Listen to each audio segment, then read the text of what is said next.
Spirituality is a particular term which actually means dealing with intuition. In the theistic tradition, there is a notion of clinging into a word. A certain act is regarded as displeasing to divine principles. A certain act is regarded as pleasing for the divine whatever.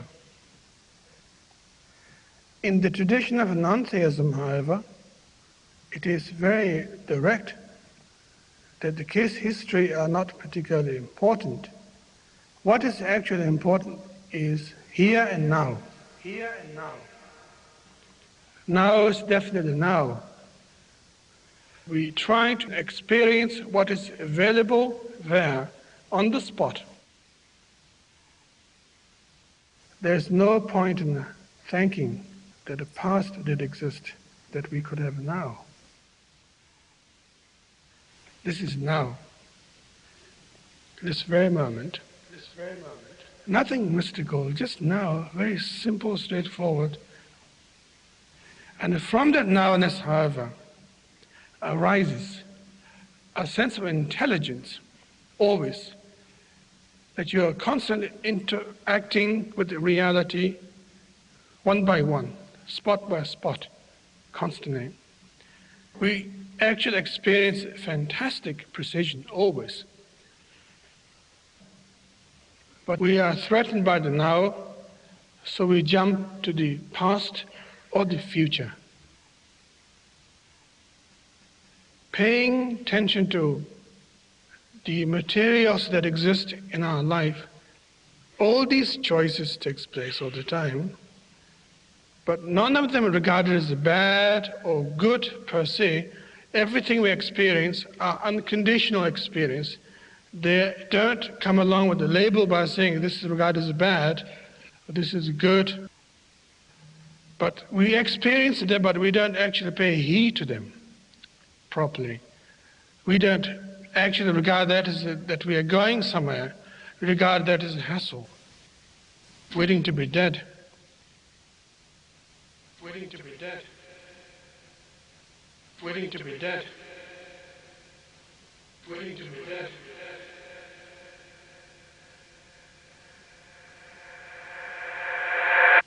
That's the problem. And that is not trusting the nowness properly, that what is actually experienced now possessed a lot of powerful things. It is so powerful that we can't face it. Therefore we have to borrow from the past, invite future all the time. And maybe that's why we seek religion. Maybe that's why we march in the street. Maybe that's why we complain to the society. Maybe that's why we vote for the presidents. It's quite ironical. Very funny indeed.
The more you begin to investigate what we think we understand, where we came from, what we think we're doing, the more you begin to see we've been lied to. We've been lied to by every institution. What makes you think for 1 minute that the religious institution is the only one that's never been touched? The religious institutions of this world are at the bottom of the dirt. The religious institutions in this world are put there by the same people who gave you your government, your corrupt education, who set up your international banking cartels. We have been misled away from the true and divine presence in the universe that men have called God. I don't know what God is, but I know what He isn't.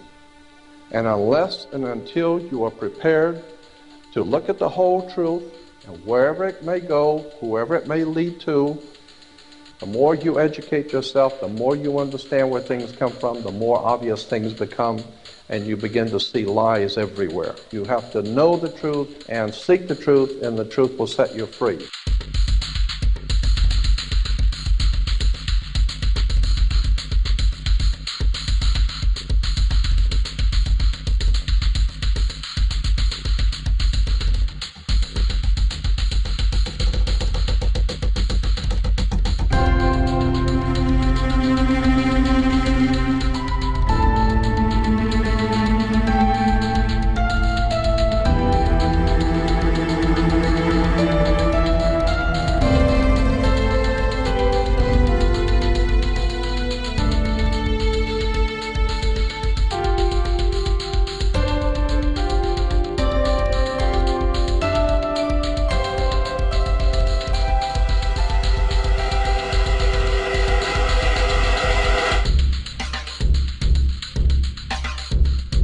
Because I got to tell you the truth, folks. I got to tell you the truth. When it comes to bullshit, big time, major league bullshit, you have to stand in awe of the all-time champion of false promises and exaggerated claims, religion. Think about it. Religion has actually convinced people that there's an invisible man living in the sky who watches everything you do every minute of every day. And the invisible man has a special list of 10 things he does not want you to do. And if you do any of these 10 things, he has a special place full of fire and smoke and burning and torture and anguish where he will send you to live and suffer and burn and choke and scream and cry forever and ever till the end of time. But he loves you. He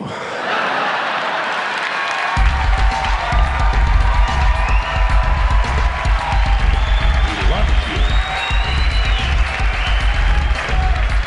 you. He loves you and he needs money.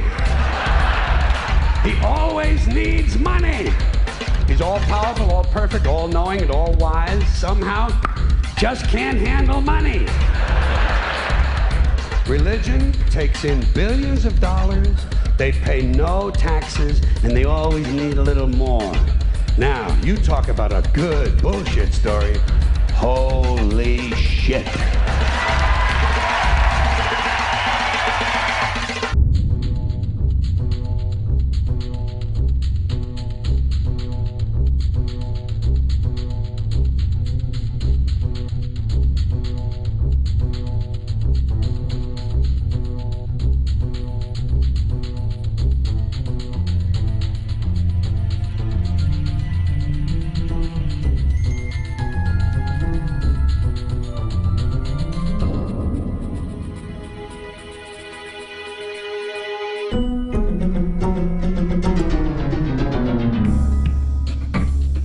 This is the sun.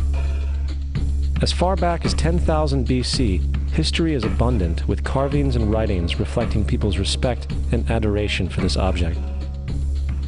And it is simple to understand why, as every morning the sun would rise, bringing vision, warmth, and security, saving man from the cold, blind, predator-filled darkness of night. Without it, the cultures understood the crops would not grow and life on the planet would not survive. These realities made the sun the most adored object of all time. Likewise, they were also very aware of the stars.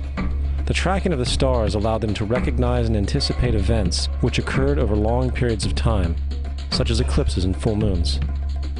They in turn cataloged celestial groups into what we know today as constellations.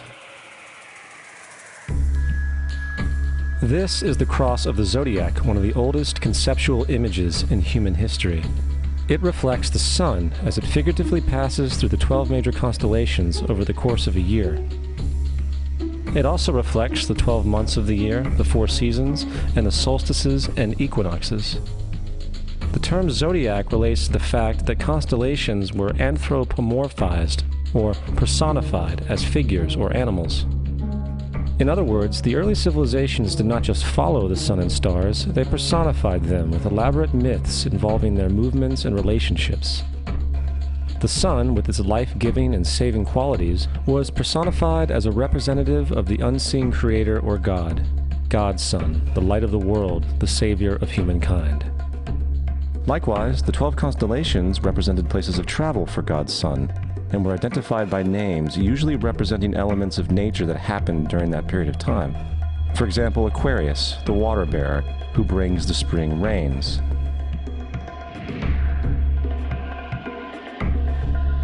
This is Horus. He is the sun god of Egypt of around 3000 BC. He is the sun anthropomorphized, and his life is a series of allegorical myths involving the sun's movement in the sky. From the ancient hieroglyphics in Egypt, we know much about this solar messiah. For instance, Horus, being the sun or the light, had an enemy known as Set, and Set was the personification of the darkness or night. And, metaphorically speaking, every morning Horus would win the battle against Set, while in the evening Set would conquer Horus and send him into the underworld. It is important to note that dark versus light, or good versus evil, is one of the most ubiquitous mythological dualities ever known, and is still expressed on many levels to this day. Broadly speaking, the story of Horus is as follows. Horus was born on December 25th of the Virgin Isis Mary. His birth was accompanied by a star in the east, and upon his birth he was adored by 3 kings. At the age of 12, he was a prodigal child teacher, and at the age of 30, he was baptized by a figure known as Anup, and thus began his ministry. Horus had 12 disciples he traveled about with, performing miracles such as healing the sick and walking on water. Horus was known by many gestural names such as the Truth, the Light, God's Anointed Son, the Good Shepherd, the Lamb of God, and many others. After being betrayed by Typhon, Horus was crucified, buried for 3 days, and thus resurrected. These attributes of Horus, whether original or not, seem to permeate many cultures of the world, for many other gods are found to have the same general mythological structure. Attis of Phrygia, born of the Virgin Nana on December 25th, crucified, placed in a tomb, and after 3 days was resurrected. Krishna of India, born of the Virgin Devaki, with a star in the east signaling his coming. He performed miracles with his disciples, and upon his death was resurrected. Dionysus of Greece, born of a virgin on December 25th, was a traveling teacher who performed miracles such as turning water into wine. He was referred to as the King of Kings, God's only begotten Son, the Alpha and Omega, and many others. And, upon his death, he was resurrected. Mithra of Persia, born of a virgin on December 25th, he had 12 disciples and performed miracles, and upon his death was buried for 3 days and thus resurrected. He was also referred to as the Truth, the Light, and many others. Interestingly, the sacred day of worship of Mithra was Sunday. The fact of the matter is, there are numerous saviors from different periods from all over the world which subscribe to these general characteristics. The question remains, why these attributes? Why the virgin birth on December 25th? Why dead for 3 days in the inevitable resurrection? Why 12 disciples or followers? To find out, let's examine the most recent of the solar messiahs. Jesus Christ was born of the Virgin Mary on December 25th in Bethlehem. His birth was announced by a star in the east, which 3 kings or magi followed to locate and adorn the new Savior. He was a child teacher at 12, and at the age of 30 he was baptized by John the Baptist, and thus began his ministry. Jesus had 12 disciples, which he traveled about with, performing miracles such as healing the sick, walking on water, raising the dead. He was also known as the King of Kings, the Son of God, the Light of the World, the Alpha and Omega, the Lamb of God, and many, many others. After being betrayed by his disciple Judas and sold for 30 pieces of silver, he was crucified, placed in a tomb, and after 3 days was resurrected and ascended into heaven. First of all, the birth sequence is completely astrological.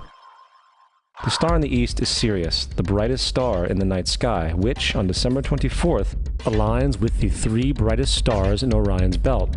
These 3 bright stars in Orion's belt are called today what they were called in ancient times, the 3 kings. And the 3 kings and the brightest star, Sirius, all point to the place of the sunrise on December 25th. This is why the 3 kings follow the star in the east, in order to locate the sunrise, the birth of the sun.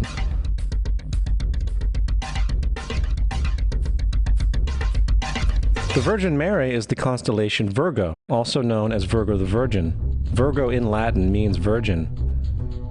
Virgo is also referred to as the house of bread, and the representation of Virgo is a virgin holding a sheaf of wheat. This house of bread and its symbol of wheat represents August and September, the time of harvest. In turn, Bethlehem, in fact, literally translates to house of bread. Bethlehem is thus a reference to the constellation Virgo, a place in the sky, not on Earth. There's another very interesting phenomenon that occurs around December 25th, or the winter solstice. From the summer solstice to the winter solstice, the days become shorter and colder. And from the perspective of the northern hemisphere, the sun appears to move south and get smaller and more scarce. The shortening of the days and the expiration of the crops when approaching the winter solstice symbolize the process of death to the ancients. It was the death of the sun. And by December 22nd, the sun's demise was fully realized, for the sun, having moved south continually for 6 months, makes it to its lowest point in the sky. Here a curious thing occurs. The sun stops moving south, at least perceivably, for 3 days. And during this 3-day pause, the sun resides in the vicinity of the Southern Cross, or Crux, constellation. And after this time, on December 25th, the sun moves 1 degree, this time north, foreshadowing longer days, warmth, and spring. And thus it was said, the sun died on the cross, was dead for 3 days, only to be resurrected or born again. This is why Jesus and numerous other sun gods share the crucifixion, 3-day death, and resurrection concept. It is the sun's transition period before it shifts its direction back into the northern hemisphere, bringing spring and thus salvation. However, they did not celebrate the resurrection of the sun until the spring equinox, or Easter. This is because at the spring equinox, the sun officially overpowers the evil darkness, as daytime thereafter becomes longer in duration than the night, and the revitalizing conditions of spring emerge. Now, probably the most obvious of all the astrological symbolism around Jesus regards the 12 disciples. They are simply the 12 constellations of the zodiac, which Jesus, being the sun, travels about with. In fact, the number 12 is replete throughout the Bible.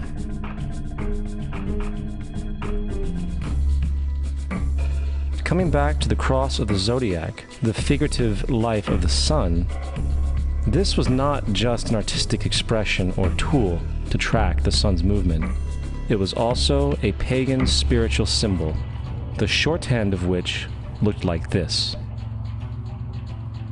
This is not a symbol of Christianity. It is a pagan adaptation of the cross of the zodiac.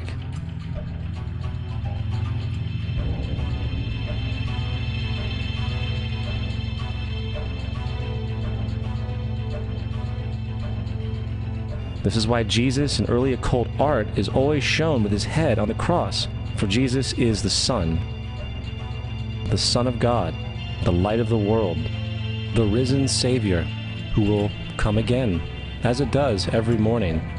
The glory of God, who defends against the works of darkness, as he is born again every morning, and can be seen coming in the clouds, up in heaven, with his crown of thorns or sun rays.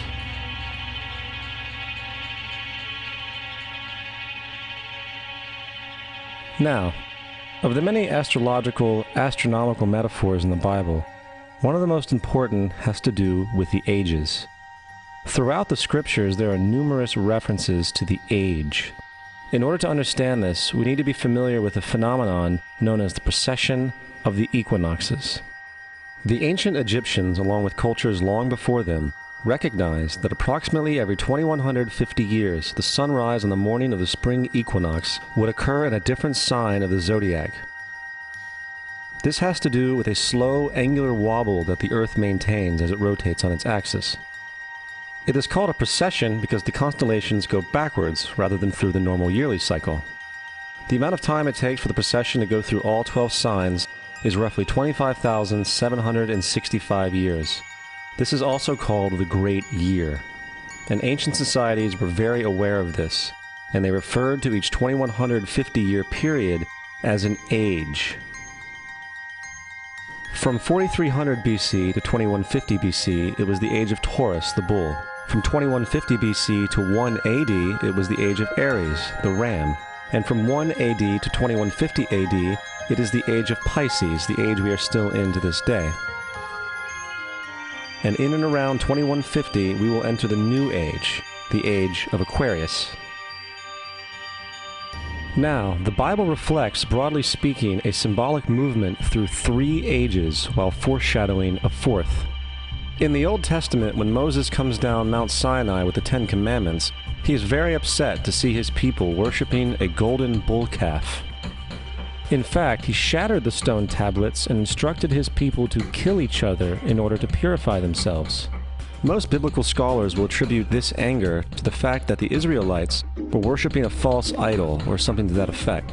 The reality is, the golden bull is Taurus the bull, and Moses represents the new age of Aries the ram.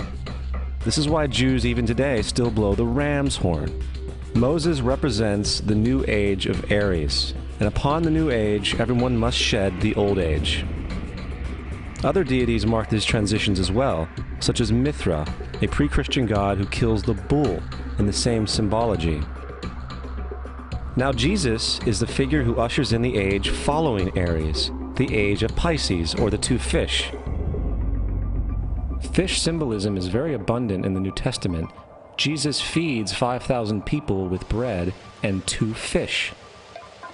When he begins his ministry walking along Galilee, he befriends 2 fishermen who follow him. And I think we have all seen the Jesus fish on the back of people's cars. Little do they know what it actually means. It is a pagan astrological symbolism for the sun's kingdom during the age of Pisces. Also, Jesus' assumed birth date is essentially the start of this age. At Luke 22:10, when Jesus is asked by his disciples where the last Passover would be, Jesus replies, "Behold, when ye are entered into the city, there shall a man meet you, bearing a pitcher of water. Follow him into the house where he entereth in." This scripture is by far one of the most revealing of all the astrological references. The man bearing the pitcher of water is Aquarius, the water bearer, who is always pictured as a man pouring out a pitcher of water. He represents the age after Pisces, and when the sun, God's Son, leaves the age of Pisces, Jesus, it will go into the house of Aquarius, as Aquarius follows Pisces in the precession of the equinoxes. All Jesus is saying is that after the age of Pisces will come the age of Aquarius.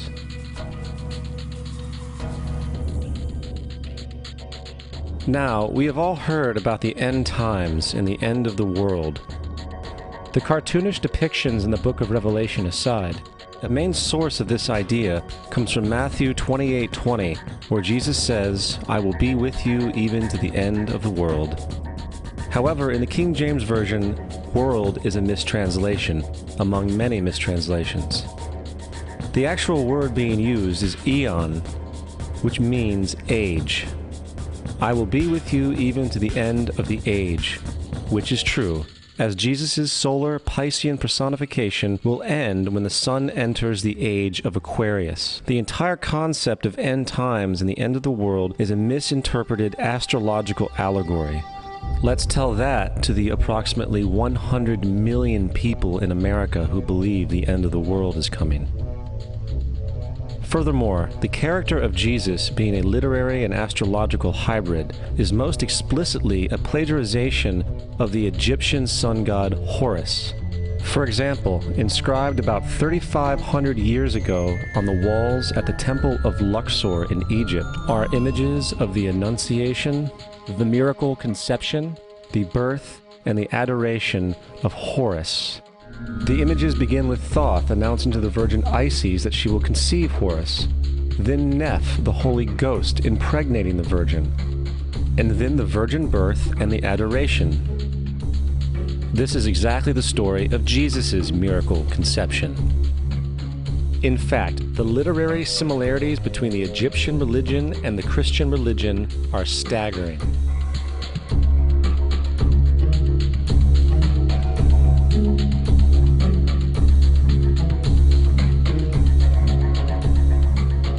And the plagiarism is continuous. The story of Noah and Noah's Ark is taken directly from tradition. The concept of the Great Flood is ubiquitous throughout the ancient world, with over 200 cited claims in different periods and times. However, one need look no further for a pre-Christian source than the Epic of Gilgamesh, written in 2600 BC. This story talks of a great flood commanded by God, an ark with saved animals upon it, and even the release and return of a dove, all held in common with the biblical story among many other similarities. And then there is the plagiarized story of Moses.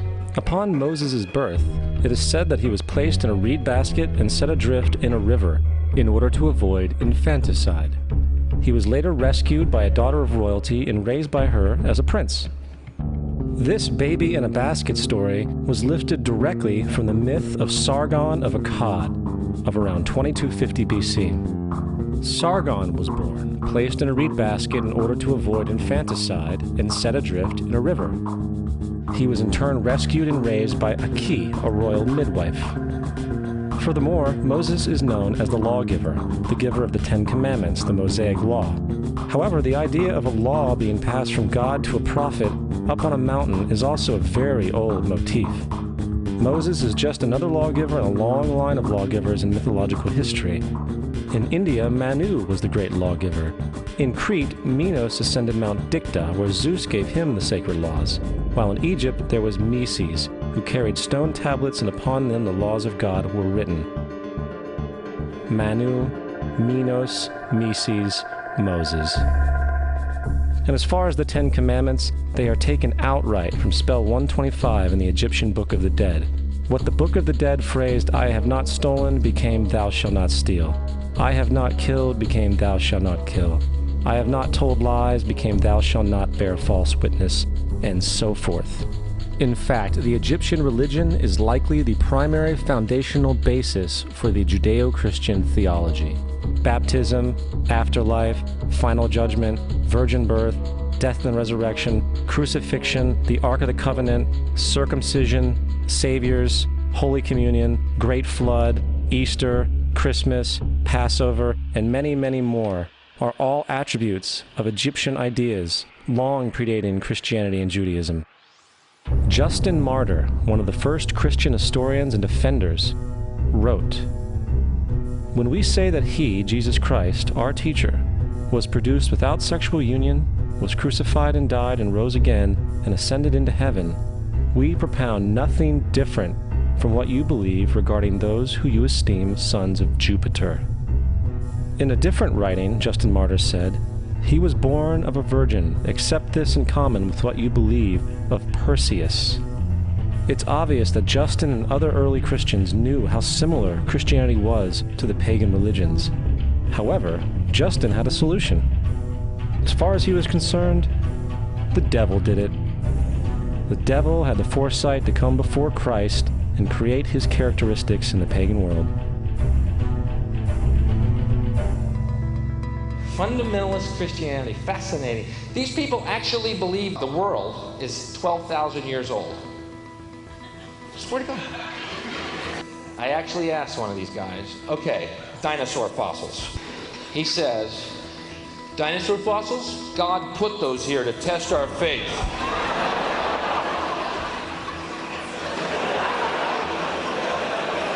I think God put you here to test my faith, dude.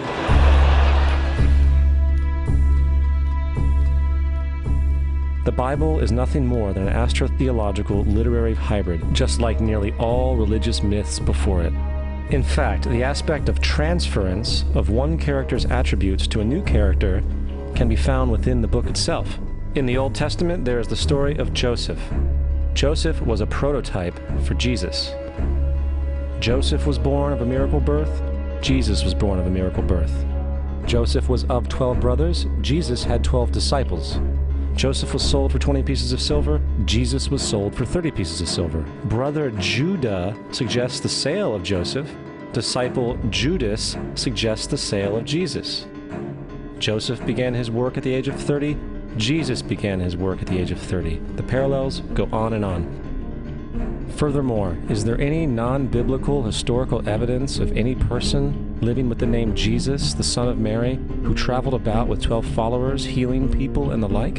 There are numerous historians who lived in and around the Mediterranean, either during or soon after the assumed life of Jesus. How many of these historians document this figure? Not one. However, to be fair, that doesn't mean defenders of the historical Jesus haven't claimed the contrary. 4 historians are typically referenced to justify Jesus' existence. Pliny the Younger, Suetonius, and Tacitus are the first 3. Each one of their entries consists of only a few sentences at best, and only referred to Christus or the Christ, which in fact is not a name but a title. It means the Anointed One. The 4th source is Josephus, and this source has been proven to be a forgery for hundreds of years. Sadly, it is still cited as truth. You would think that a guy who rose from the dead and ascended into heaven for all eyes to see and performed the wealth of miracles acclaimed to him would have made it into the historical record. It didn't, because once the evidence is weighed, there are very high odds that the figure known as Jesus did not even exist.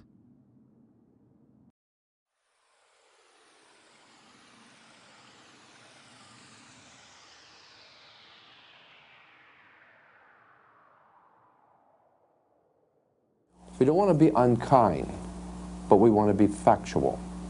We don't want to cause hurt feelings, but we want to be academically correct in what we understand and know to be true. Christianity just is not based on truth. We find that Christianity was in fact nothing more than a Roman story, developed politically. The reality is, Jesus was the solar deity of the Gnostic Christian sect, and like all other pagan gods, he was a mythical figure. It was the political establishment that sought to historize the Jesus figure for social control. In 325 AD in Rome, Emperor Constantine convened the Council of Nicaea. It was during this meeting that the politically motivated Christian doctrines were established. And thus began a long history of religious bloodshed and spiritual fraud. And for over the next 1,000 years, the Vatican maintained a political stranglehold on all of Europe, leading to such joyous periods as the Dark Ages, along with enlightening events such as the Crusades and the Inquisition. Christianity, along with all other related theologies, is an historical fraud. These religions now serve to detach the species from the natural world, and likewise each other. They support blind submission to authority. They reduce human responsibility to the effect that God controls everything, and in turn awful crimes can be justified in the name of a divine pursuit. And, most critically, it empowers the political establishment who have been using the myth to manipulate and control societies. The religious myth is one of the most powerful devices ever created, and it serves as the psychological soil upon which other myths can flourish.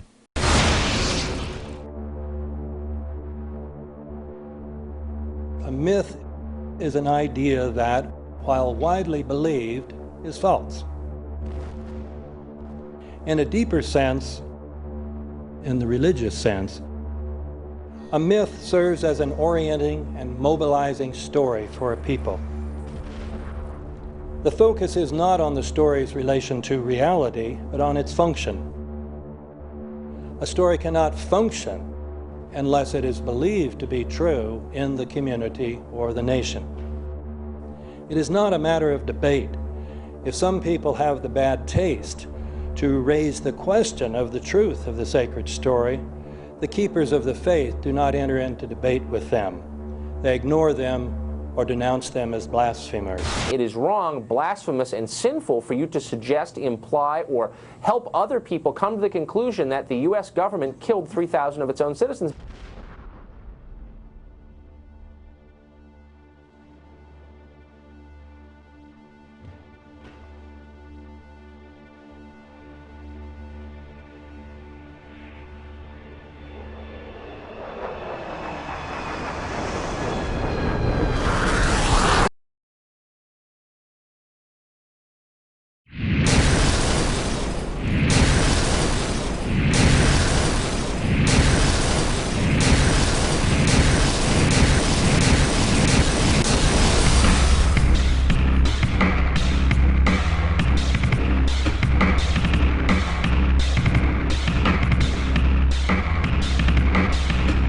If a demolition team set off when you see the old demolitions of these old buildings. It looks like one of those scenes of an old building being purposely dynamited and blown up. Anybody who's ever watched a building being demolished on purpose knows that if you're going to do this, you have to get at the under-infrastructure of a building and bring it down. The way the structure is collapsing, this was the result of something that was planned. It's not accidental that the first tower just happened to collapse and then the second tower just happened to collapse in exactly the same way.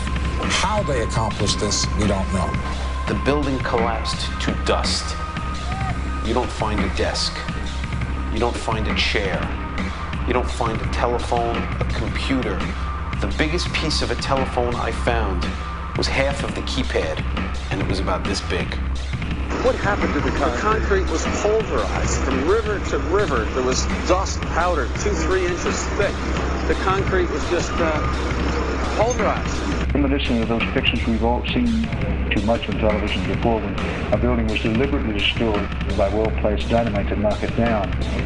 If they had detonated, they were planned to take down a building. Boom, boom, boom, boom, boom. I heard a second explosion. There was a heavy-duty explosion. Then there was secondary explosions and then subsequent collapses. An explosion blew and it knocked everybody over. To me, it sounded like an explosion. It sounded like gunfire. Bang, bang, bang, bang, bang. And then all of a sudden, 3 big explosions. We heard a big explosion coming down. And then the entire top of the building just blew up. We saw some kind of explosion. By the force of the explosions. Big explosion. Blew us back into the 8th floor. Then we get to the lobby. This is a big explosion.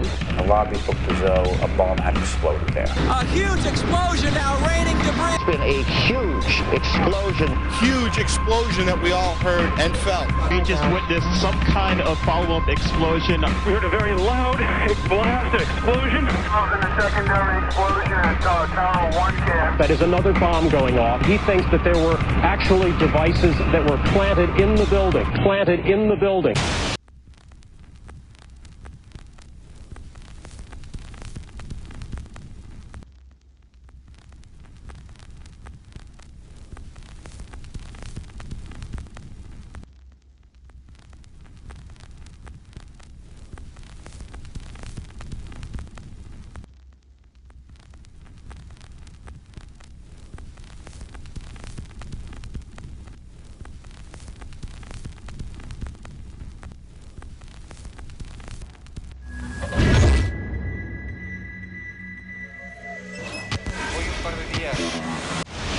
I don't think anybody could have predicted that they would try to use an airplane as a missile, a hijacked airplane as a missile. Nobody in our government, at least, and I don't think the prior government that could envision flying airplanes into buildings. No specific threat involving really a domestic operation or involving what happened, obviously, the city's airliner and so forth. There were no warning signs that I'm aware of. USA Today reports that in the 2 years before the attacks on September the 11th, NORAD conducted exercises using hijacked airliners as weapons. And one target was the World Trade Center.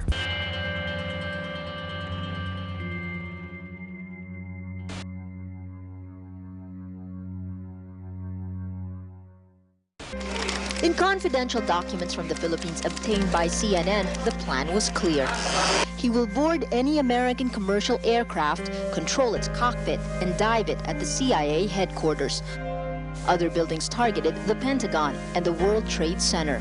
The Federal Aviation Administration received 52 warnings about Al-Qaeda in the 6 months before 9/11 and did not apparently heed them. The Pentagon reportedly does not want the public to hear next week's Senate testimony about the former secret intelligence unit known as Able Danger.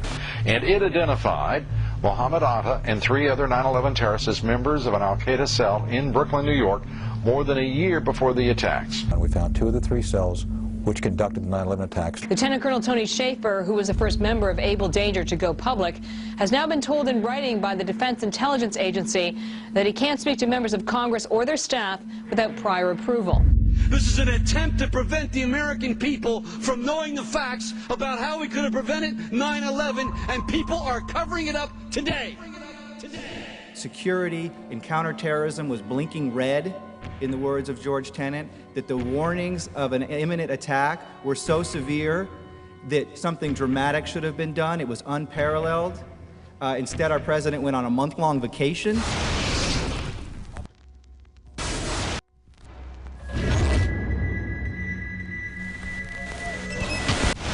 The head of Pakistani intelligence at the ISI, Mahmoud Ahmed, requested Omar Sheikh to wire $100,000 to Mohammed Atta, who was the lead hijacker. Hijacker Mohammed Atta received wire transfers via Pakistan. The man sending the money to Atta is believed to be Ahmed Umar Saeed Sheikh. Omar Sheikh admitted he was supported by the Pakistan government's intelligence service, the ISI.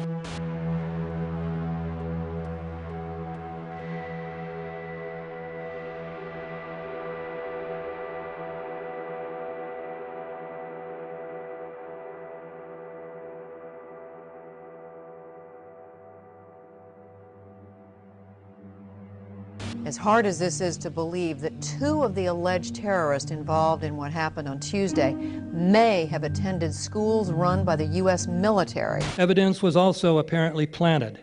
The passport of one of the hijackers on Flight 11 was allegedly found in the rubble. The hijacker's passport was found blocks from the World Trade Center crash site, if you can believe that. The 9/11 hijackers are alive and well. That's according to the chief of Japan's Democratic Party, who says 9/11 is a hoax. Several of these 19 men are still alive.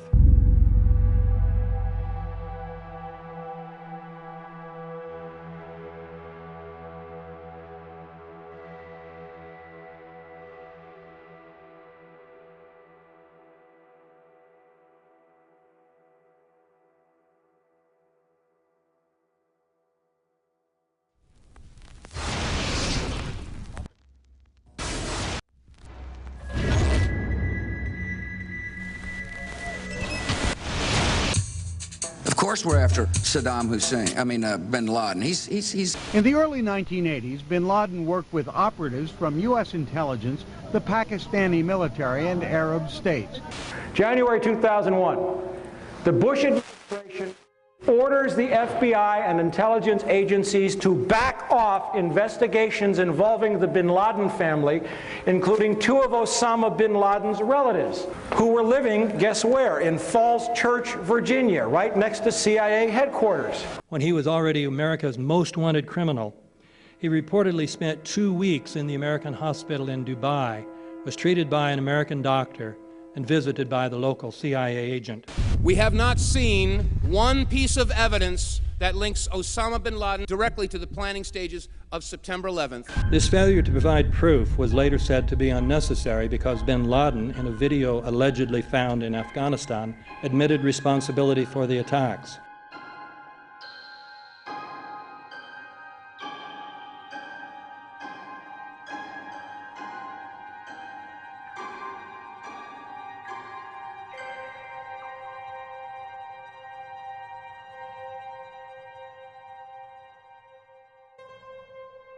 In 1976, Osama's older brother Salim bin Laden hired a man in Texas by the name of Jim Bath to handle all the investments in the United States for the bin Laden family.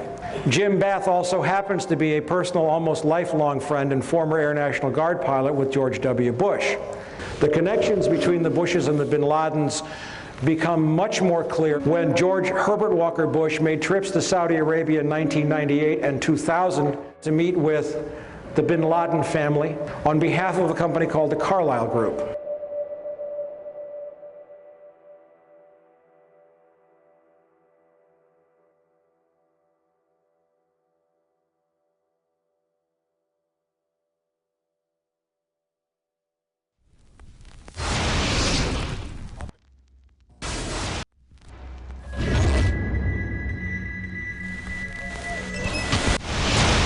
How could anyone fly a 60-ton, 125-foot wide, 44-foot tall plane through this obstacle course? The aircraft, before striking the Pentagon, reportedly executed a 270-degree downward spiral, and yet Hani Hanjour was known as a terrible pilot who could not safely fly even a small plane.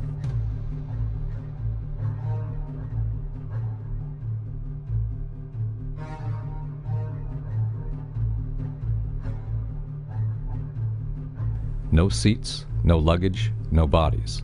Nothing but bricks and limestone. The official explanation is that the intense heat from the jet fuel vaporized the entire plane. Flight 77 had 2 Rolls-Royce engines made of steel and titanium alloy and weigh 6 tons each. It is scientifically impossible that 12 tons of steel and titanium was vaporized by jet fuel. We're also told that the bodies were able to be identified either by their fingerprints or by the DNA.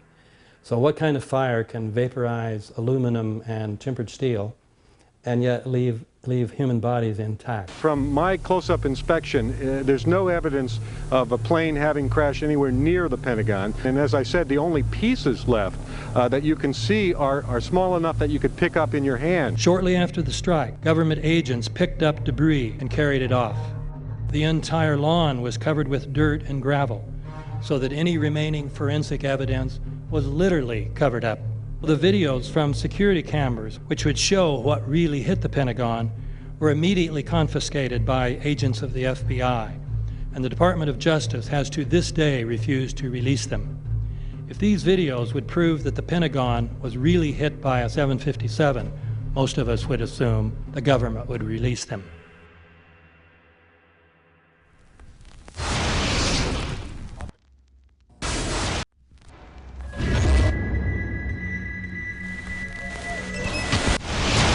It looks like there's nothing there except for a hole in the ground.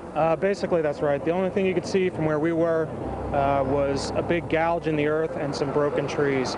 We could see some people walking around in the area, but from where we could see, there wasn't much left. Any large pieces of debris at all? No, there was nothing that you could distinguish that a plane had crashed there.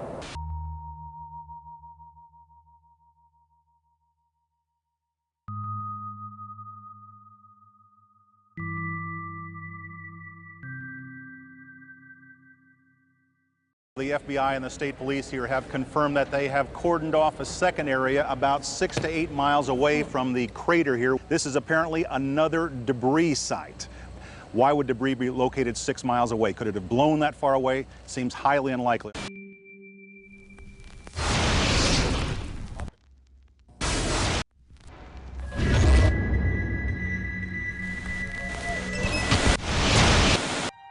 Pancake theory.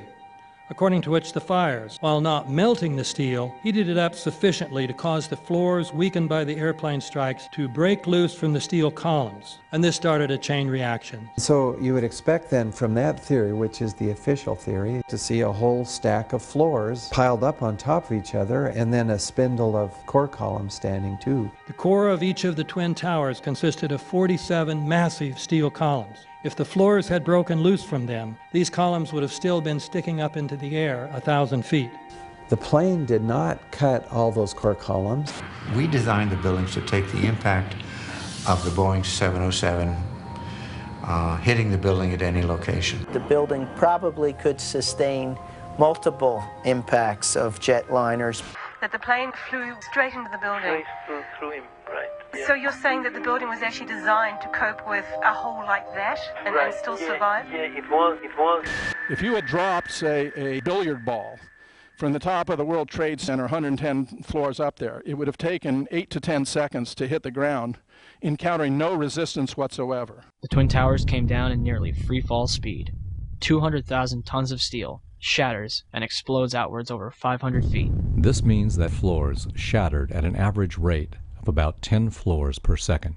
There is no scenario for a pancake effect of buildings falling that allows them to fall at the rate of free fall. Now what can do that? What can move mass out of the way? Explosives.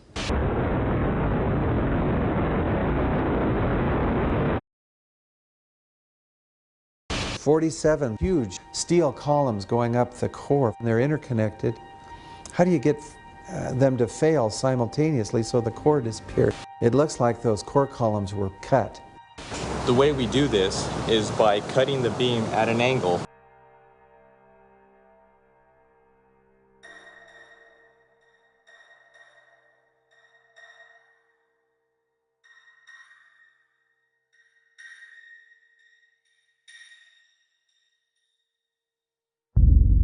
I started looking at the molten metal.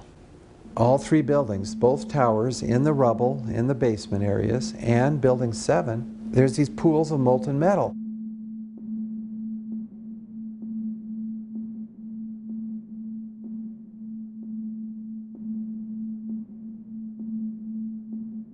You'd get down below and you'd see molten steel running down the channel rails. Like you're in a foundry. Like lava. The molten steel was found 3, 4, and 5 weeks later, when the rubble was being removed. He said that molten steel was also found underneath World Trade Center 7. So I'm looking through the official reports. What do they say about the molten metal? They say nothing. Now, wait a minute. This is important evidence. So where'd that come from? Thermite is so hot that it'll just cut through steel, through structural steel, for example, like a knife through butter. The products are molten iron and aluminum oxide, which goes off primarily as a dust. You know those enormous dust clouds? You can imagine when you assemble these chemicals on a large scale.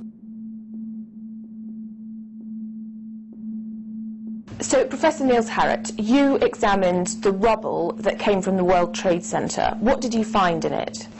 Well, in there we find remains of what we characterize as a thermitic material. And this is a very energetic material which can be used either for melting iron or it can be designed as an explosive. The evidence for controlled demolition is overwhelming. I've told you that the thermite reaction produced molten iron. Molten iron was in pools of molten iron in the rubble. And the point is that the thermite kept on reacting. This was a bitch's brew of thermite chemistry. Molten metal pools under both towers after they collapsed and Building 7. Now, Building 7 wasn't even hit by a jet. Part of the problem is that most people simply don't know much about Building 7 due to the extraordinary secrecy surrounding this collapse. And this was a 47-story skyscraper. This building fell at 5:25. It was not hit by a plane. This building had fires on only 2 or 3 floors. And it was brought down by what we know was a controlled demolition. Demolitions, they look just like that. You know, a kink in the middle, and then that building just comes straight down, almost at free fall speed.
Our office was on the B1 level. As I was talking to a supervisor at 8:46, and all of a sudden we hear, boom! An explosion so hard that pushed us upwards. And it came from the basement between the B2 level and the B3 level. And when I went to verbalize, we hear, boom! The impact of the plane on the top. It would appear, Jim, as if there's more smoke coming from the ground. I was down in the basement, came down, all of a sudden the elevator blew up. And as we were coming out, we passed the lobby, there was no lobby. So I believe the bomb hit the lobby first, and a couple of seconds then the first plane hit. As I'm walking by the main freight corridor building in the corridor, that's when I got blown. I mean, the impact of the explosion threw me to the floor, and that's when everything started happening. All of a sudden, a big impact happened again. And all the ceiling tile was falling down, the light fixtures were falling. You know, you got to go clear across the whole from 1 to 2 World Trade Center. And then all of a sudden it happened all over again. Something else hit us to the floor. Right in the basement, you felt it. Walls were caving in, everything that was going on. I mean, I know of people that got killed in the basement. I know of people that got broken legs in the basement. People that got reconstructive surgery because the walls hit them in the face.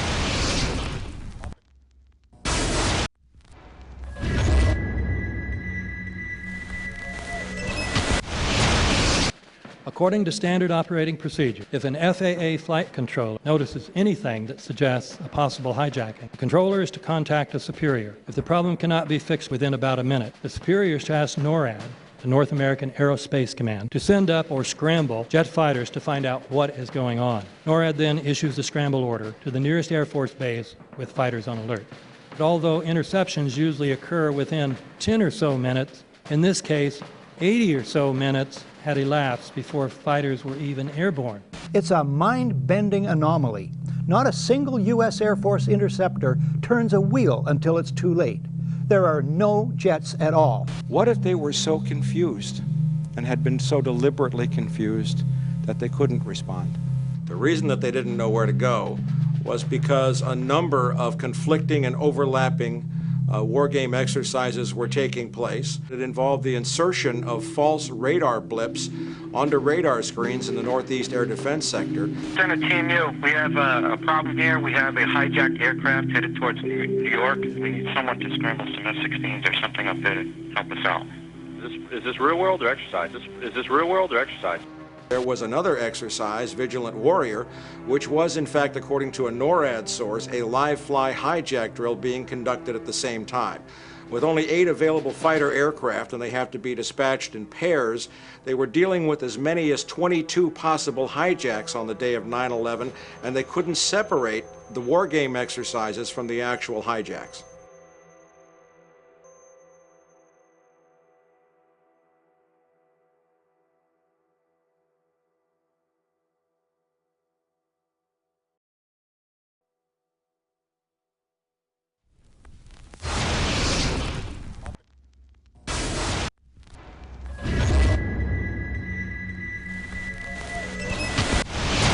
Page 172. The U.S. government has not been able to determine the origin of the money used for the 9/11 attacks. Ultimately, the question is of little practical significance.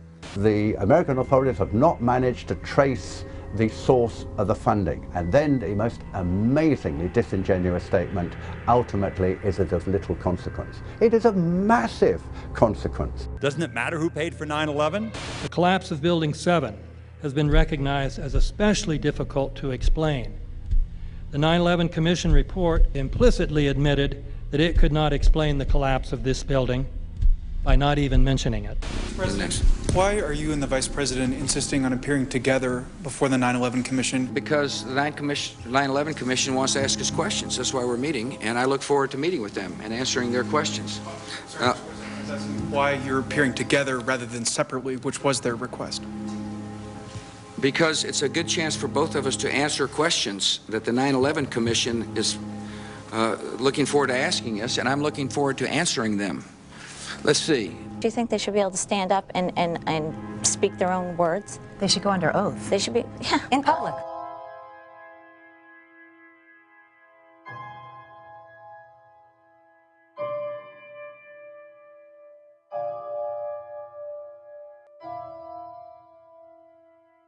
Don't you think that the families deserve to have a transcript or to be able to see what you Adam, said? you asked me that question yesterday.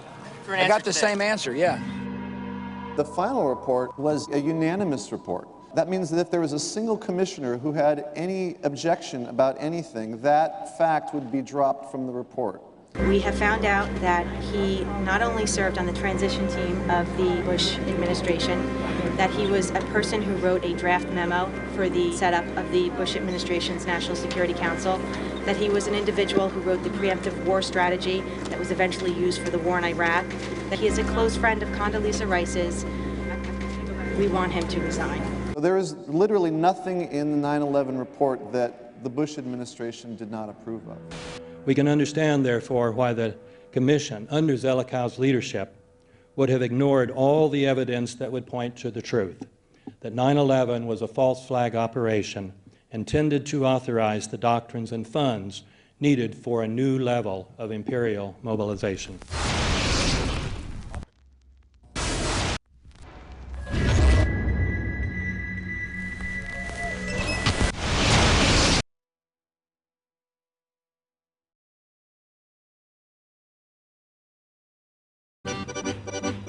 Armed with knives, armed with chemical, biological, nuclear weapons. Fanatics, terrorists, September 11th. September 11th, killers, September 11th, terrorists. Terrorists of Al-Qaeda, terrorists, nuclear weapons, terrorists. 9/11, terror, terrorist, evil. September 11th, September 11th. The terrorists, war and danger. September 11th, terrorism, global terrorism, terrorism, terrorists. Terrorists, terrorists, terrorists, terrorists, the terror. Terrorists, terrorist, terrorism. September 11th, global terrorism, terrorists. Terrorism. September 11th, world terrorism, terrorism. September 11th, global terrorism. September the 11th, terror. Weapons of mass destruction. September the 11th, terrorists. The evil terrorists, no.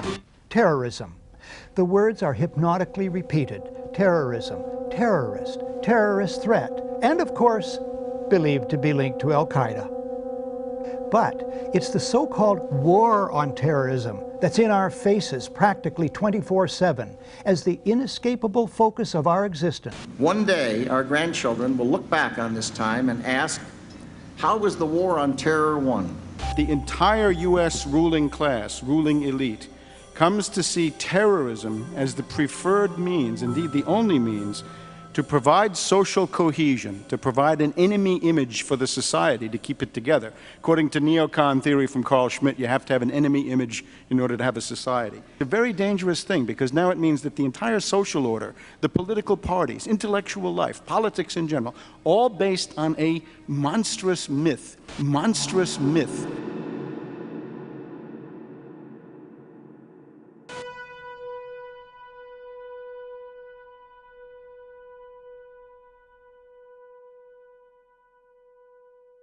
Look, the CIA has done in this country, what they've done to us is unbelievable. Look at the terrorist acts that have occurred. The CIA behind most, if not all of them. We had the Marine Barracks. We had our embassy in Kenya. We had Pan Am 103. We had the USS Cole. We had Oklahoma City. We had the World Trade Center in 1993. That helped the terrorists blow up the World Trade Center the first time. They built the bomb. They got the driver's license. The informant, the FBI informant, a fellow named Salam, a 43-year-old former Egyptian army officer, he was given the assignment to put the bomb together. And he went to his supervisor, his FBI supervisor, and said, we're going to put a dummy bomb in here, right? And the FBI supervisor said, no, we're going to put a real bomb. FBI agents might have been able to prevent last February's deadly explosion at New York's World Trade Center. They discussed secretly substituting harmless powder for the explosives, but they didn't, according to the FBI's own informant, Emad Salem. Unbeknownst to the FBI at the time, Salem recorded many of his conversations with his handlers. Unfortunately for them, there were only 6 people killed, not enough to pass the legislation. So what happened is 2 years later, April 19, 1995, down comes Oklahoma City Murrah building, 168 people killed. 1 year later, the anti-terrorism legislation that takes away many of our constitutional rights and civil liberties is passed.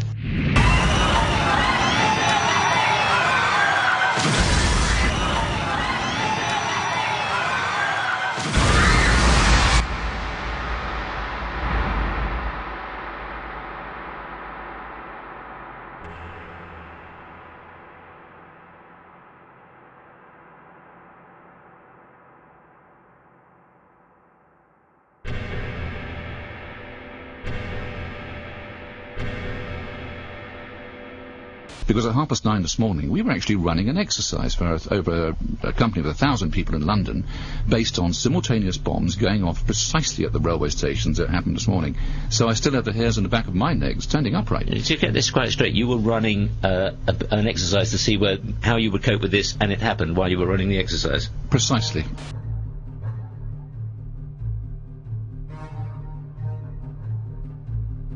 Supposed to believe is some kind of coincidence, there was also an anti-terrorist drill going on 7/7. And again, just like 9/11, they were talking about attacks on the same targets, the same kind of tube stations, and exactly the same time as the actual attack happened, providing some kind of cover for what must be operations orchestrated in some way by the state.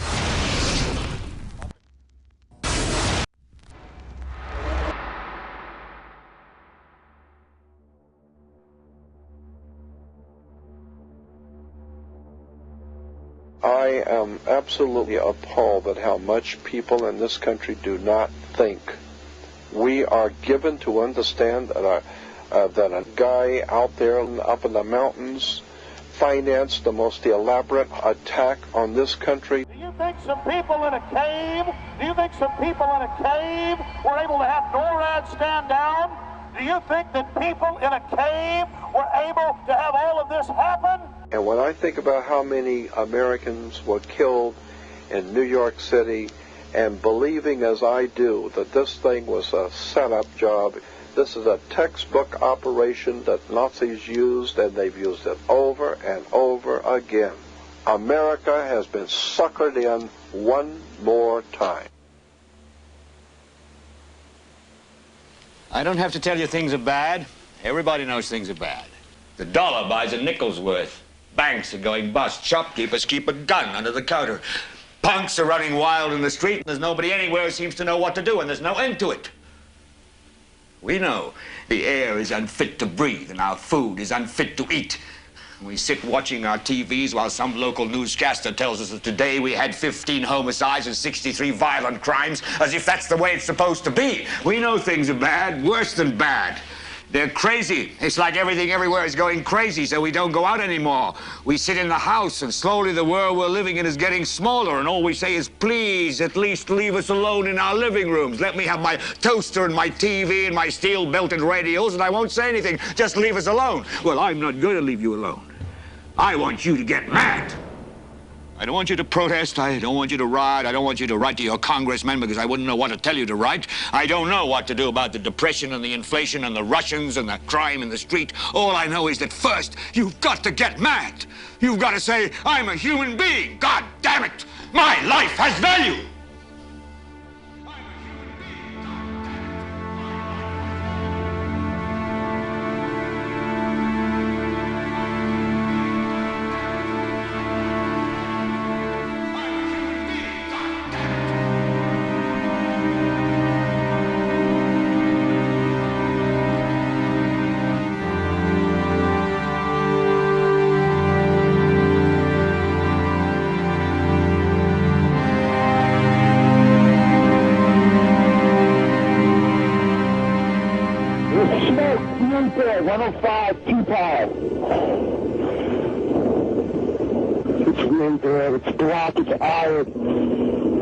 My wife thinks I'm all right. I called her and said I was leaving the building. I was fine, and I'm banged. It's 3 of us, 2 broken windows. Oh, God!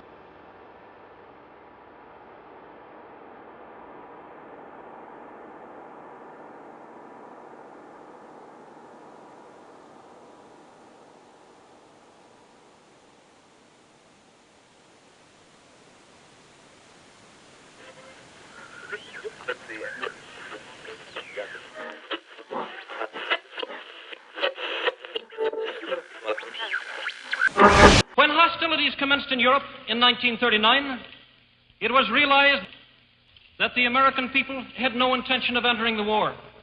But they believed that this country could be enticed into the war in very much the same way that it was enticed into the last one.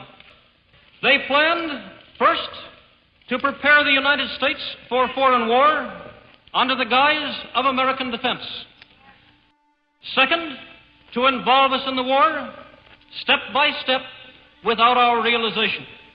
Third, to create a series of incidents which would force us into the actual conflict. These plans were, of course, to be covered and assisted by the full power of their propaganda. Our theaters soon became filled with plays portraying the glory of war. Newsreels lost all semblance of objectivity, and they have used the war to justify the restriction of congressional power and the assumption of dictatorial procedures on the part of the President and his appointees. A fear campaign was inaugurated. We cannot allow the natural passions and prejudices of other peoples to lead our country to destruction.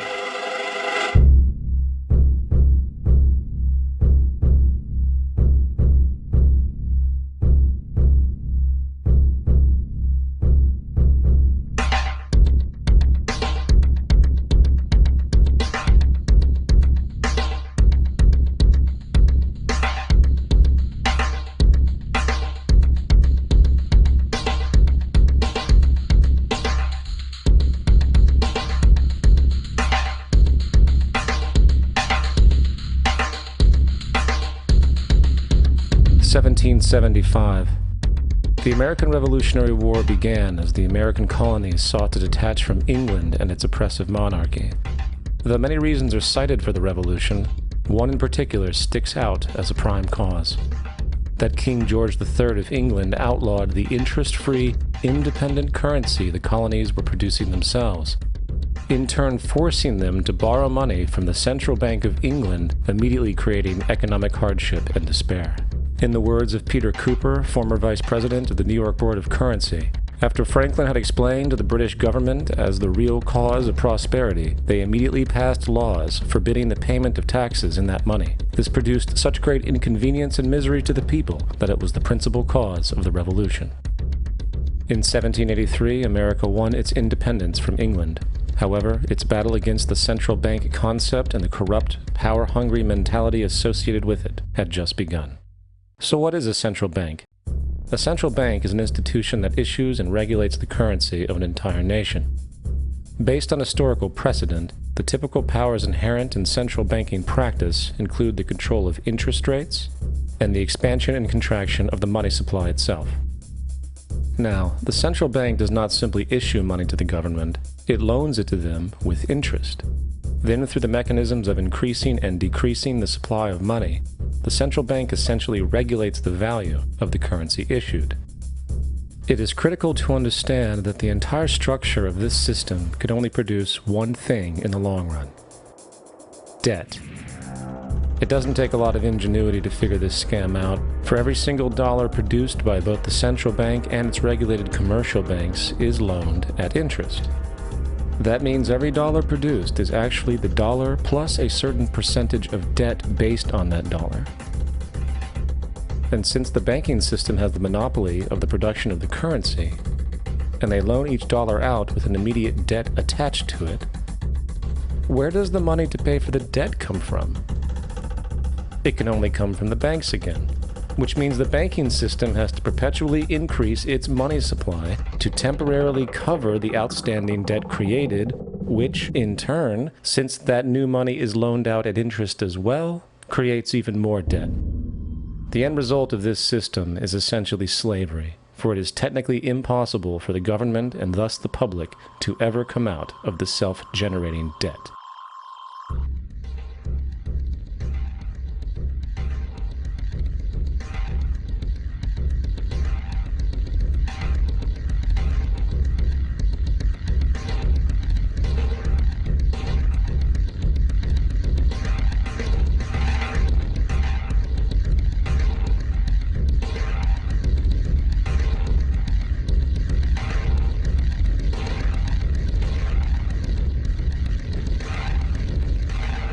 By the early 20th century, the U.S. had already implemented and removed a few central banking systems, which were maneuvered into place by ruthless banking interests.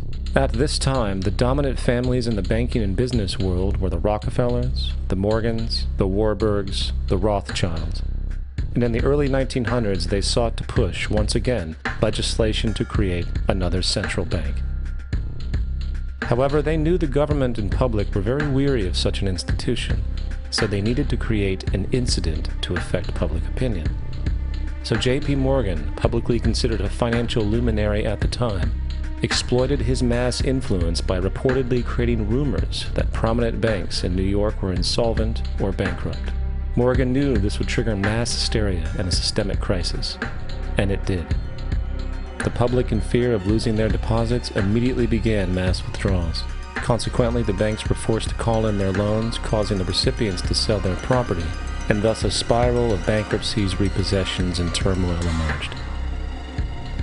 Putting the pieces together years later, Congressman Charles Lindbergh wrote, "The King bankers put in motion in 1907 a great scheme. They had gambled and speculated on Wall Street until so many watered stocks and bonds had been manufactured. The King bankers knew the condition and informed the favorite of their friends what was to come. There was to be a panic in the fall of 1907, and it would be advertised as the result of our bad banking and currency laws." The Panic of 1907 led to a congressional investigation headed by Senator Nelson Aldrich, who had intimate ties to the financial powers and later became part of the Rockefeller family through marriage.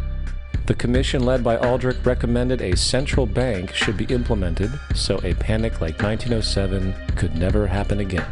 This was the spark that the bankers needed to initiate their plan.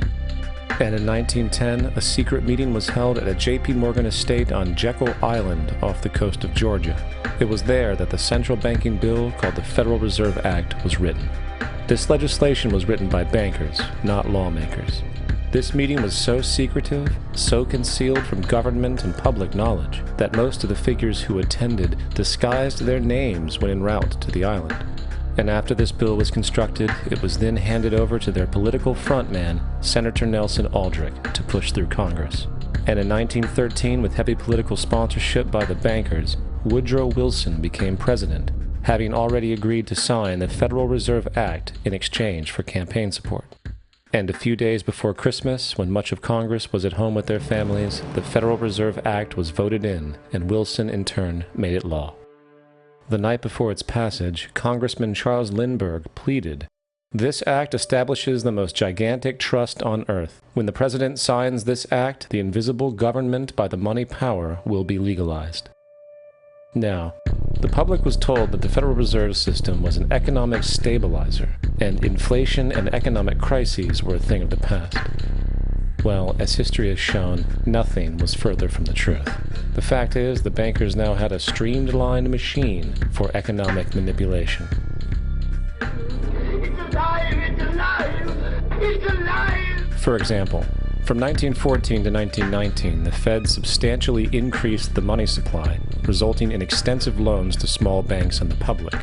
Then, in 1920, the Fed deliberately contracted credit in an extreme way, thus resulting in banks having to call in large numbers of loans, and, just like 1907, bank runs, bankruptcy, and systemic collapse occurred. Numerous competitive banks outside of the Federal Reserve System collapsed, further consolidating the monopoly of the money trust cartel. Privy to this scheme, Congressman Lindbergh pronounced, "Under the Federal Reserve Act, panics are scientifically created. The present panic is the first scientifically created one, worked out as we figure a mathematical equation." However, the Panic of 1920 was just a warm-up. From 1921 to 1929, the Fed again increased the money supply, resulting once again in extensive loans to the public and banks. There was also a fairly new type of loan in the stock market, the broker call loan. Very simply, this loan allowed an investor to put down only a fraction of the stock's value, with the rest being loaned from the broker. This method was very popular in the roaring 1920s, as everyone seemed to be making money in the market. However, there was a catch to this loan. It could be called in at any time and had to be paid within 24 hours, and the typical result was the selling of the stock purchased with that loan. So, a few months before October in 1929, J.D. Rockefeller, Bernard Baruch, and many other insiders quietly exited the market, knowing the bubble created was about to burst. Then, on October 24, 1929, the financiers who furnished the call loans started calling them in masse. This sparked an instantaneous massive sell-off in the already inflated market, as sell orders and margin calls were systemically triggered. That then led to mass bank runs, eventually collapsing thousands of banks, enabling the large banks to buy up the now failed banks at a discount. But it didn't stop there. Rather than expanding the money supply in order to recover from this economic collapse, the Fed actually contracted it, fueling one of the largest depressions in American history. Outraged, Congressman Louis McFadden, then chairman of the House Banking Committee, filed a petition for impeachment against the Federal Reserve Board, stating, "Mr. Chairman, we have in this country one of the most corrupt institutions the world has ever known. I refer to the Federal Reserve Board and the Federal Reserve Banks. This evil institution has impoverished and ruined the people of the United States and has practically bankrupted our government. It has done this through the defects of the law under which it operates, through the maladministration of that law by the Federal Reserve Board, and through the corrupt practices of the moneyed vultures who control it." Now, having reduced the society to squalor, it was then decided that the gold standard should be removed. In order to do this, they needed to acquire the remaining gold in the system. So, under the pretense of helping to end the Depression, came the 1933 gold seizure.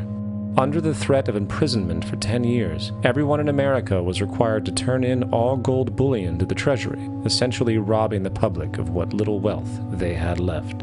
And at the end of 1933, the gold standard was abolished. If you look at a dollar bill before 1933, it says it is redeemable in gold. If you look at the dollar bill today, it says it is legal tender, which means it is backed by absolutely nothing. The only thing that gives our money value is the public faith and how much of it is in circulation. Therefore, the power to regulate the money supply is also the power to regulate its value, which is also the power to manipulate and control entire economies.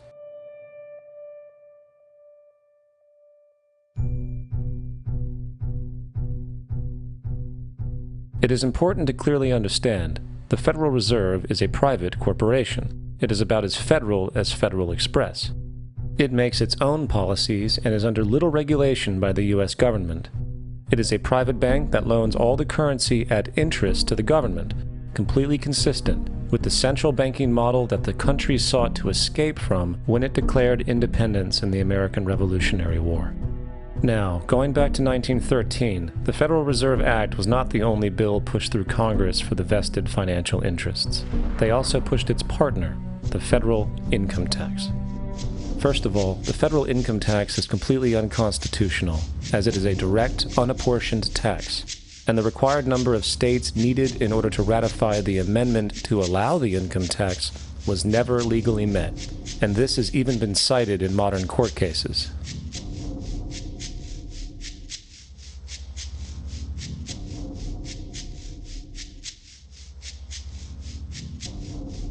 Second, at the present day, roughly 25% of the average worker's income is taken from them via this tax. That means you work 3 months out of the year to fulfill this tax obligation.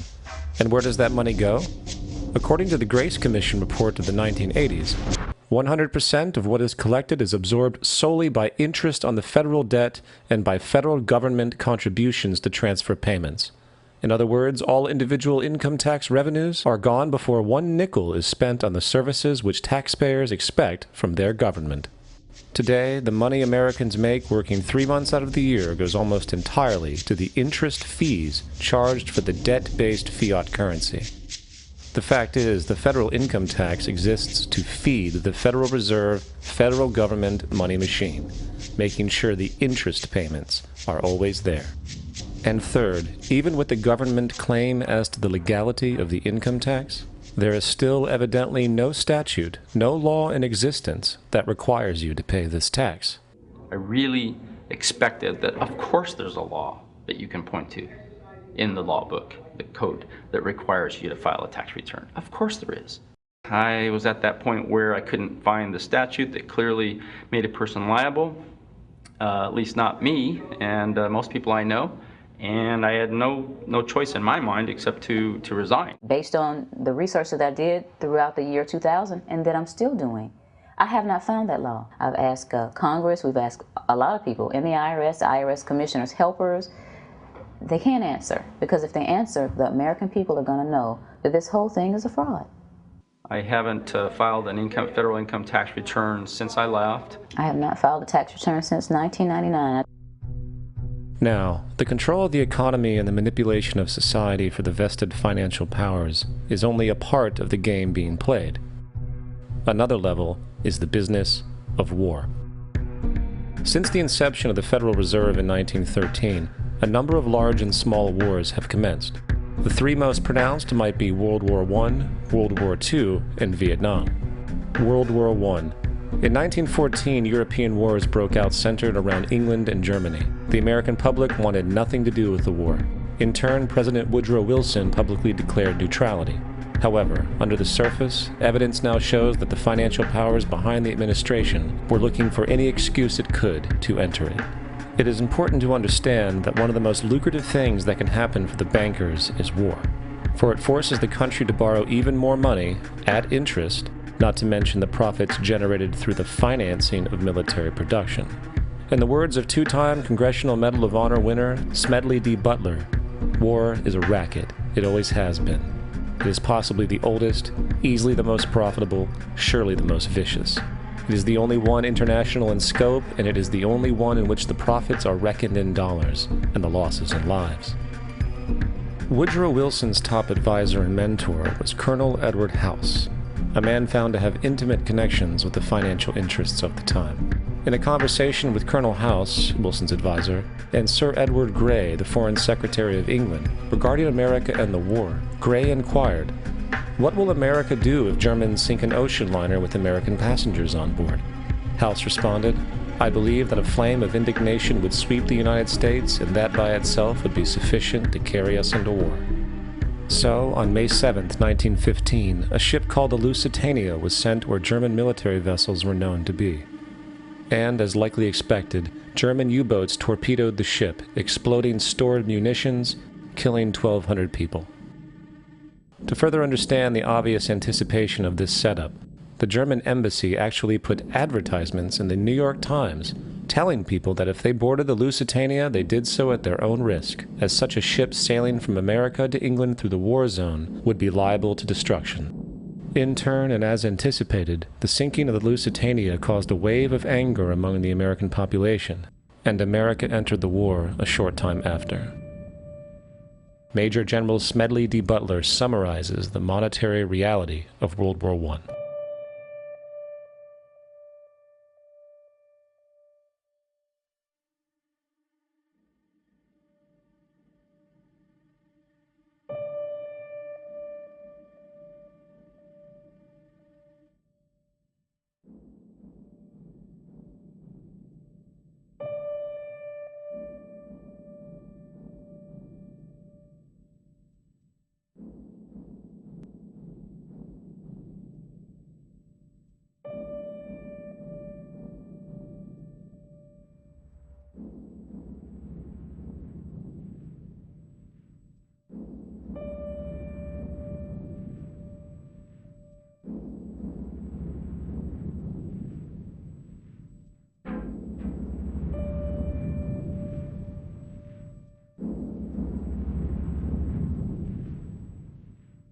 World War II. On December 7, 1941, Japan attacked the American fleet at Pearl Harbor, triggering U.S. entry into that war. President Franklin D. Roosevelt declared the attack was a day that will live in infamy. A day of infamy indeed, but not because of the alleged surprise attack on Pearl Harbor. After 60 years of surfacing information, it is now clear that not only was the attack known well in advance, it was outright wanted and provoked. In a journal entry by Roosevelt's Secretary of War Henry Stimson, dated November 25, 1941, he documented a conversation he had with Roosevelt.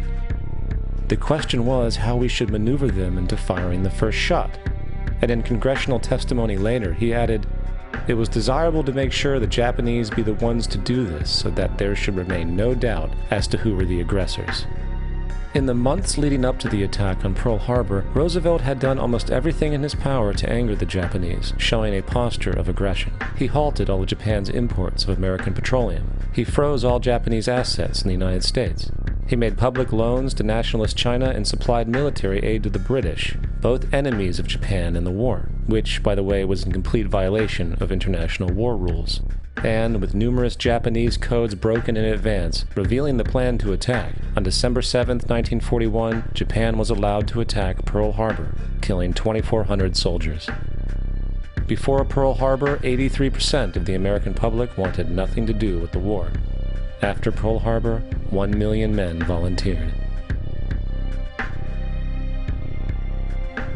It is important to note, Nazi Germany's war effort was largely supported by two organizations, one of which was called IG Farben. IG Farben produced 84% of Germany's explosives. One of the unspoken partners of IG Farben was J.D. Rockefeller's Standard Oil Company in America. In fact, the German Air Force could not operate without a special additive patented by Rockefeller's Standard Oil. The drastic bombing of London by Nazi Germany, for example, was made possible by a $20 million sale of fuel to IG Farben by the Rockefeller's Standard Oil Company. This is just one small point on the topic of how American business funded both sides of World War II. One other treasonous organization worth mentioning is the Union Banking Corporation of New York City. Not only did they finance numerous aspects of Hitler's rise to power, along with actual materials during the war, it was also a Nazi money laundering bank, which was eventually exposed for having millions of dollars of Nazi money in its vaults. The Union Banking Corporation of New York was eventually seized for violations of the Trading with the Enemy Act. Guess who the director and vice president of the Union Bank was? Prescott Bush, the father and grandfather of former U.S. Presidents George W. Bush and George H.W. Bush. Vietnam. The United States' official escalation and entry into the Vietnam War came after an alleged incident involving two U.S. destroyers being attacked by North Vietnamese PT boats in the Gulf of Tonkin. This is known as the Gulf of Tonkin Incident. This situation was the catalytic pretext for massive troop deployment and full-fledged warfare. One problem, however, the attack on the U.S. destroyers by Vietnamese PT boats never happened.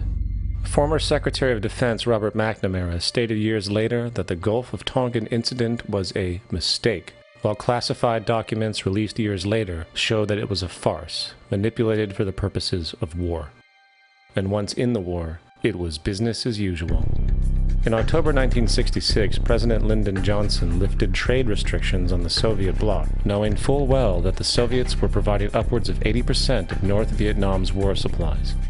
Consequently, the Rockefeller interests financed factories in the Soviet Union, which the Soviets used to manufacture military equipment and send to North Vietnam. However, the funding of both sides in this conflict was only one side of the coin.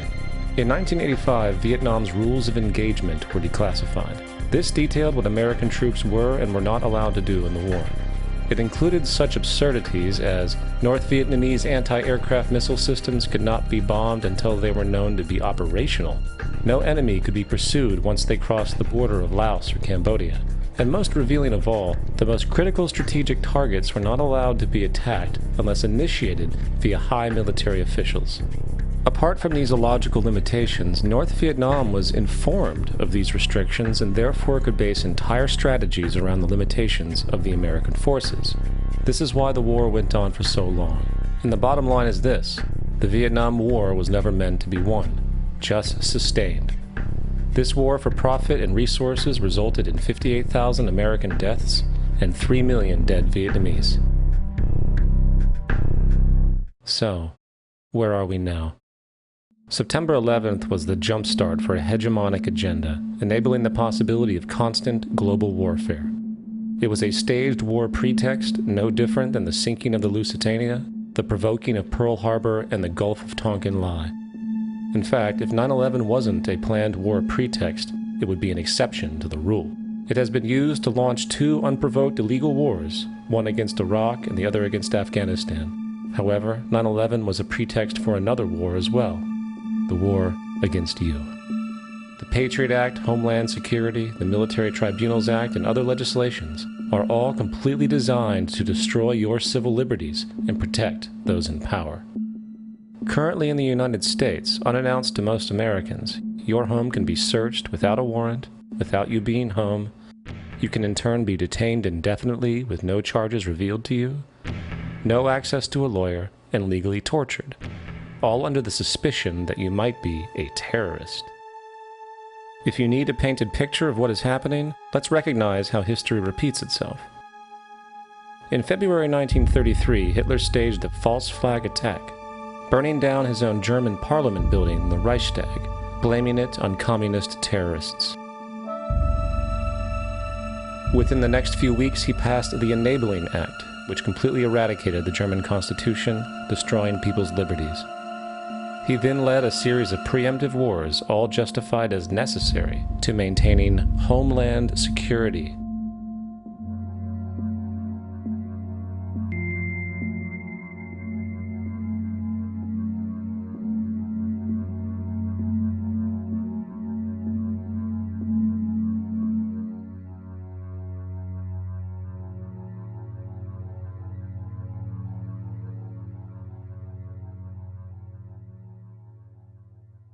Am Schicksal des Kommunismus und der sich mit ihm verbrüdernden anderen Organisationen ändert dies nichts. Our enemy is a radical network of terrorists and every government that supports them. It's time to wake up. The people in power go out of their way to make sure you are perpetually misled and manipulated. The majority's perception of reality, especially in the political arena, is not their own. It is shrewdly imposed upon them without them even knowing it. For example, the public at large now believes the invasions of Iraq and the Middle East, along with the resulting instability, are the consequences of political and military mistakes. What the public fails to see, of course, is that the destabilization of the Middle East is exactly what the Western interests want. This war is to be sustained so the region can be divided up, domination of the oil maintained, continual profits reaped for defense contractors, and most obviously, permanent military bases established to be used as launching pads against other oil-bearing, non-conforming countries, such as Iran.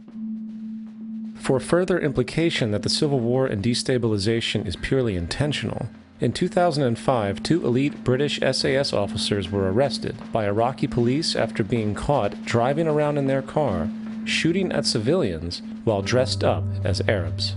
After being arrested and taken to a jail in Basra, the British Army immediately demanded release of these men. When the Basra government refused, British tanks came in and physically broke out the men from the Basra prison.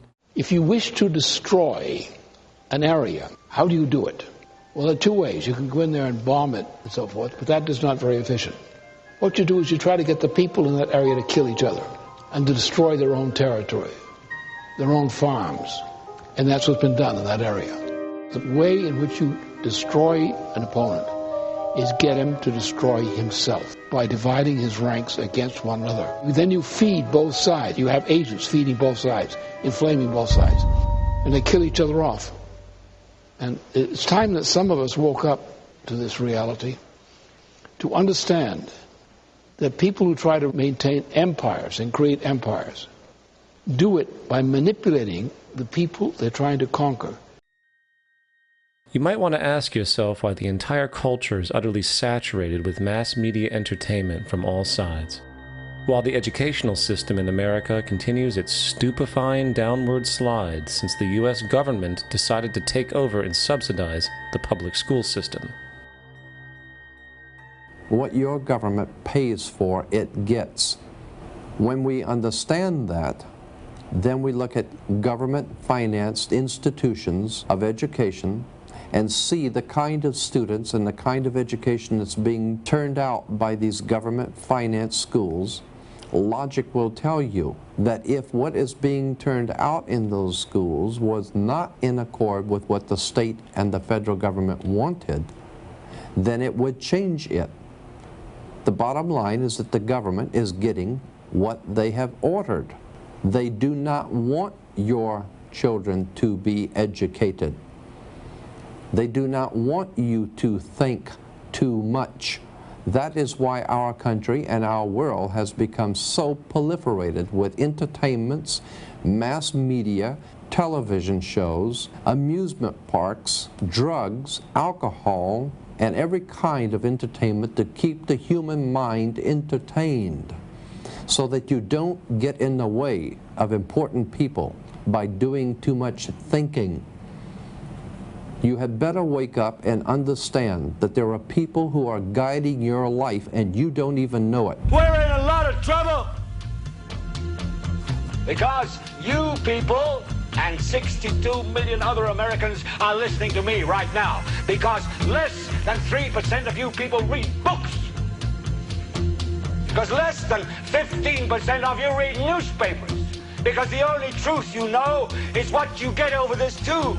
Right now, there is an entire generation that never knew anything that didn't come out of this tube. This tube is the gospel, the ultimate revelation. This tube can make or break presidents, popes, prime ministers. This tube is the most awesome goddamn force in the whole godless world. And woe is us if it ever falls into the hands of the wrong people. And when the largest company in the world controls the most awesome goddamn propaganda force in the whole godless world, who knows what shit will be peddled for truth on this network.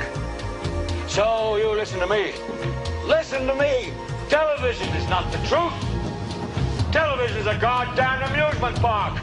Television is a circus, a carnival, a traveling troupe of acrobats, storytellers, dancers, singers, jugglers, sideshow freaks, lion tamers, and football players. We're in the boredom-killing business. But you people sit there day after day, night after night, all ages, colors, creeds. We're all you know. You're beginning to believe the illusions we're spinning here. You're beginning to think that the tube is reality and that your own lives are unreal. You do whatever the tube tells you. You dress like the tube. You eat like the tube. You raise your children like the tube. You even think like the tube. This is mass madness, you maniacs. In God's name, you people are the real thing. We are the illusion. The last thing the power establishment wants is a conscious, informed public, capable of critical thinking. This is why a continually fraudulent zeitgeist is output via religion, the mass media, and the educational system. It is in their interest to keep you in a distracted, naive bubble. And they are doing a damn good job of it. This is Aaron Russo, a filmmaker and former politician. To his left is Nicholas Rockefeller of the Council on Foreign Relations. After maintaining a close friendship with Nicholas, Aaron eventually ended the relationship, appalled by what he had learned. I got a call one day from an attorney woman I knew, and she said, "Would you like to meet one of the Rockefellers?" I said, "Sure, I'd love to." And we became friends, and he began to divulge a lot of things to me. So he said to me one night, he said that there's going to be an event there, and out of that event, you're going to see, we're going to go into Afghanistan, so we can run pipelines from the Caspian Sea. We're going to go into Iraq to take the oil and establish a base in the Middle East, and we're going to go into Venezuela and try and get rid of Chavez.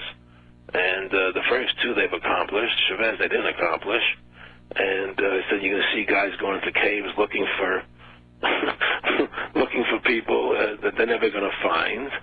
You know, he was laughing about the fact that you have this war on terror. There's no real enemy. He's talking about how by having this war on terror, you can never win it because it's an eternal war.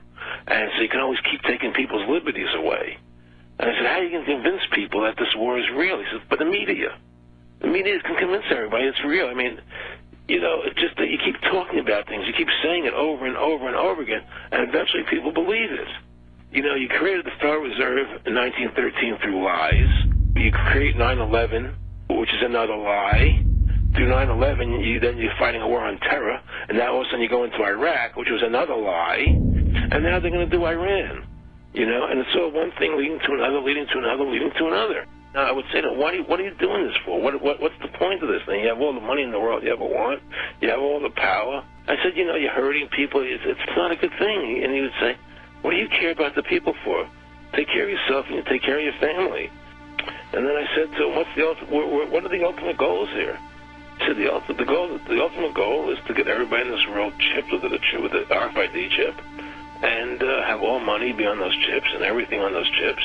And if anybody wants to protest what we do or violate what we want, we just turn off that chip.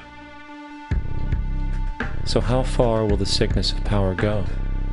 To what lengths will those in control go in order to maintain and preserve their positions? We have a Florida family who are really pioneers in a brave new world. They have volunteered to be the first ever to have microchip identification devices implanted into their body. After 9/11, I was really concerned with the security of my family. I wouldn't mind having something planted permanently in my arm that would identify me. George Orwell, in his famed and possibly prophetic work 1984, stated, "Power is not a means, it is an end. The object of persecution is persecution. The object of torture is torture. The object of power is power." Today, symptoms of a surveillance society continue to grow, as irrational fears of invisible enemies, coupled with rising economic instability, spread across the globe. It is under this guise of security that we can foreshadow a world where everyone is tracked, everyone is on camera, and everyone is subordinated. The most incredible aspect of all, such totalitarianism would likely not be forced upon the people, rather the people will demand it. For the social manipulation of society through the generation of fear and division has completely inhibited the culture. Religion, patriotism, race, wealth, class, and every other form of arbitrary separatist identification and thus conceit has served to create a controlled population, utterly malleable in the hands of the few. Divide and conquer is the motto, and as long as people continue to see themselves as separate from everything else, they lend themselves to being completely enslaved. However, if the people ever realize the truth of their relationship to nature, and the truth of their personal power to effect change, the entire manufactured zeitgeist that's preyed upon would collapse like a house of cards.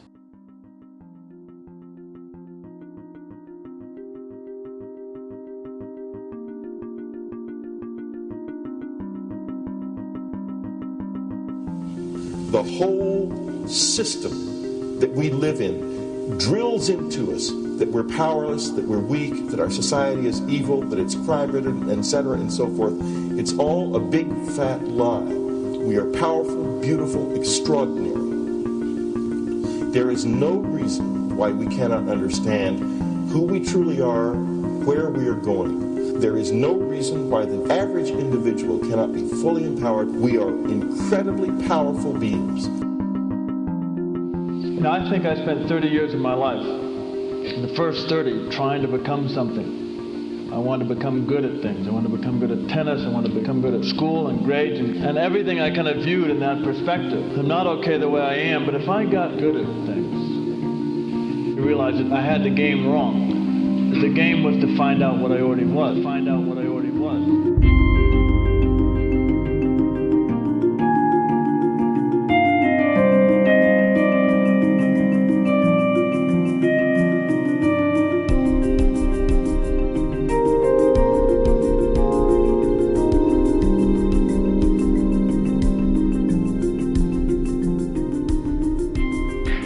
Culture, we've been trained for individual differences to stand out. So you look at each person, immediately it is brighter, dumber, older, younger, richer, poorer, and we make all these dimensional distinctions, put them in categories and treat them that way. And we get so that we only see others as separate from ourselves in the ways in which they're separate. And one of the dramatic characteristics of experience is being with another person and suddenly seeing the ways in which they are like you, not different from you, and experiencing the fact that which is essence in you and which is essence in me is indeed one. The understanding that there is no other. It is all one. And I wasn't born Richard Alpert, I was just born as a human being, and then I learned this whole business of who I am and whether I'm good or bad or achieving or not, all that's learned along the way.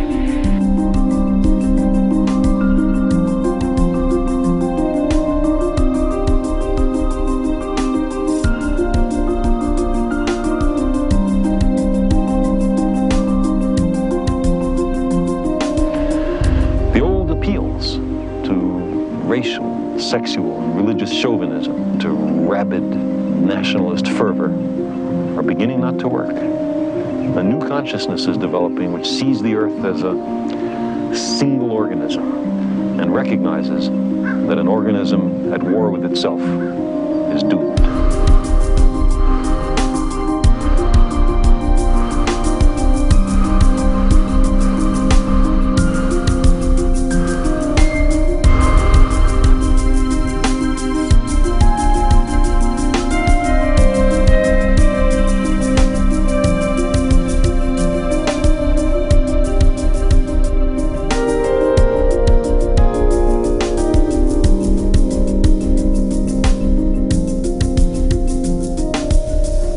Bill Hicks used to finish his shows with this. Life's like a ride in an amusement park. And when you go on it, you think it's real, because that's how powerful our minds are. And the ride goes up and down and round and round. It has thrills and chills, and it's very brightly colored. And it's very loud, and it's fun for a while. Some have been on the ride for a long time, and they begin to question, is this real, or is this just a ride? And other people have remembered, and they come back to us and they say, hey, don't worry. Don't be afraid ever, because this is just a ride. And we kill those people. Shut him up. I've got a lot invested in this ride. Shut him up. Look at my furrows of worry. Look at my big bank account. My family. This has to be real. It's just a ride. But we'll kill those good guys who try and tell us that. You ever notice that? And let the demons run amok? But it doesn't matter, because it's just a ride, and we can change it anytime we want. It's only a choice. No effort, no work, no job, no savings of money. Just a choice right now between fear and love.